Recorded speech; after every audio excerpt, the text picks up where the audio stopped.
El holograma Tierra dimensionalmente, representa para las razas no benevolentes el punto de encuentro físico para llevar adelante sus gestiones, intercambios, negocios, tratados, convenios, acuerdos y experimentaciones. Este mundo cumple la función de embajada, ellos la definen como punto de contacto intergaláctico, al que arriban solo razas alienígenas autodenominadas de mayor rango, las mismas alcanzan en un número aproximado a 500 razas que descienden de sangre pura.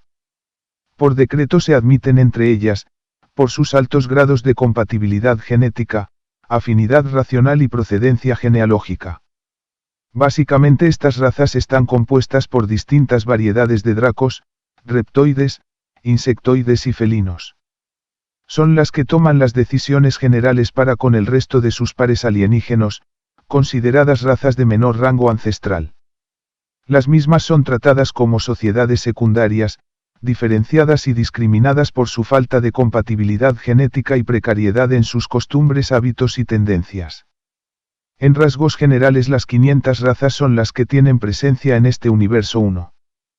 Predeterminan los programas políticos y económicos a implementarse en los sistemas galácticos y acuerdan las categorizaciones a cumplimentarse dentro del holograma Tierra al cual consideran su anclaje dimensional.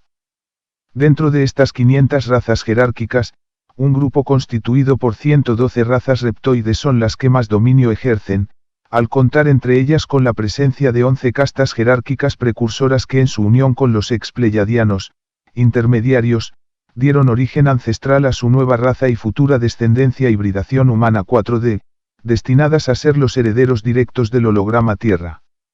Esta diferenciación entre las 11 castas reptoides con el resto de las razas ha producido mucho desorden y contratiempos, al considerarse ellas las gestoras y precursoras del nuevo eslabón genético humano 4D y forjadoras del proyecto humano biológico 3D, humano holográfico 3D, y humano 2D. Las mismas han sido amparadas por el líder metaliano quien a su vez es el que ejerce su autoridad y conducción en el holograma y poder autoritario en este universo 1. Las diferencias favorecidas por el líder metaliano sobre estas 11 castas jerárquicas de las razas reptoides fueron llevando a que el resto de las razas tomasen otras actitudes. Se llegó a que entre ellas estableciesen un estatuto por el cual dejaban en claro al Sith metaliano sus disconformidades por mayoría de los votos en desacuerdo en cuanto a su gestión y mandato. Se eximían de aquello que no les conviniese porque no estaban dispuestas a sumar más adversarios en su contra cuando bien podría estarse llevando una mediación conciliatoria que dejase medianamente conformes a las otras razas alienígenas de menor jerarquía.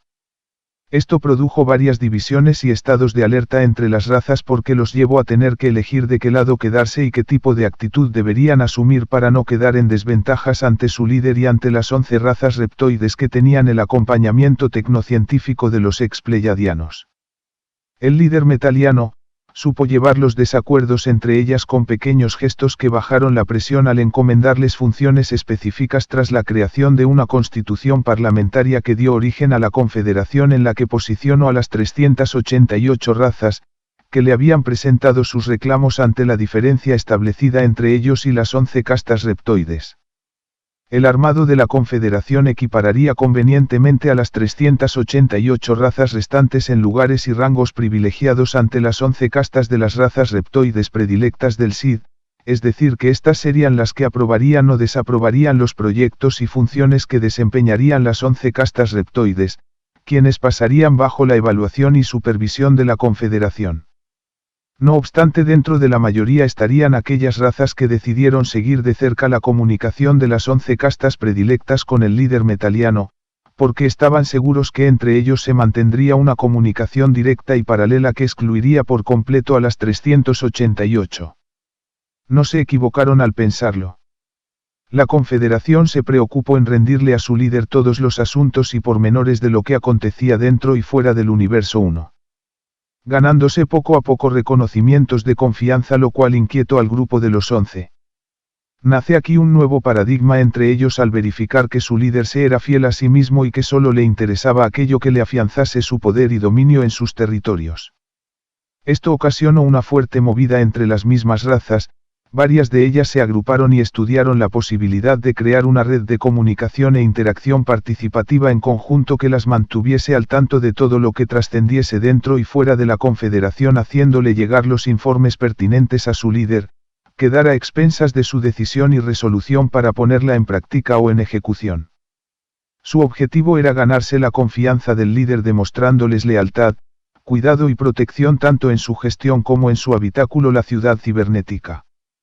De esta agrupación surge un convenio que conexa en común acuerdo integrantes de las razas de felinos, dracos, reptoides e insectoides que en base a sus funciones y acuerdos constituirían el armado oficial de organismos al mando de 13 razas que representarían en voz, voto y tratados a las 500 razas ante su líder, para que éste les otorgase la concesión de títulos oficiales que los facultaría como miembros de un proyecto al que denominaron Clon, y ser los embajadores en él. Holograma Tierra.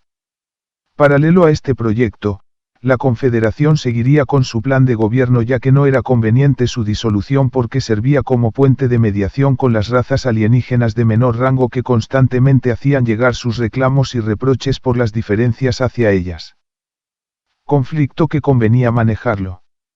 Las 13 razas le presentaron a su líder la fundamentación del proyecto Clon. Este consistía en la presentación de pruebas contundentes que ponían en juego su continuidad al enterarlo que se estaba levantando a ocultas una rebelión para destituirlo de su cargo por el hecho de haber favorecido y reconocido a las 11 castas jerárquicas reptoides.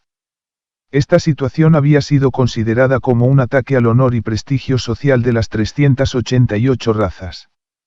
La posición de su líder había sido considerada una falta de respeto, desprecio y desprestigio hacia ellas después de lo que habían hecho por él, y que de haberlo sabido con anticipación no le hubiesen acompañado en la invasión y usurpación de este universo 1. Habían llegado a la conclusión que fueron utilizados para cumplir una sola causa y que tal hazaña de su parte denotaba deslealtad y burla hacia quienes le habían brindado sus ejércitos, tecnología y apoyo ante los acuerdos que habían firmado antes de la invasión. El líder metaliano escuchó atentamente a las 13 razas que representaban a sus linajes. Les dijo que esa no era su intención, que su voluntad partía en organizar la estructura gubernamental del territorio usurpado y la proliferación de las nuevas razas que tenían como proyecto llevar adelante tras la toma de los ex-pleyadianos. Que hasta el momento él había cumplido con lo prometido, siendo la Confederación el punto intermedio para cerrar un malentendido, y que como prueba de su voluntad y palabra los escucharía para que les transmitiesen a sus linajes conformidad y acercamiento hacia él. Las 13 razas no se confiaron de su líder, pero también sabían que si no negociaban y pautaban un acuerdo con él, otras razas lo harían al no querer perder su relación con las 11 castas reptoides, situación que provocaría entre ellos más divisiones y desacuerdos de los cuales este líder y los 11 sacarían provecho.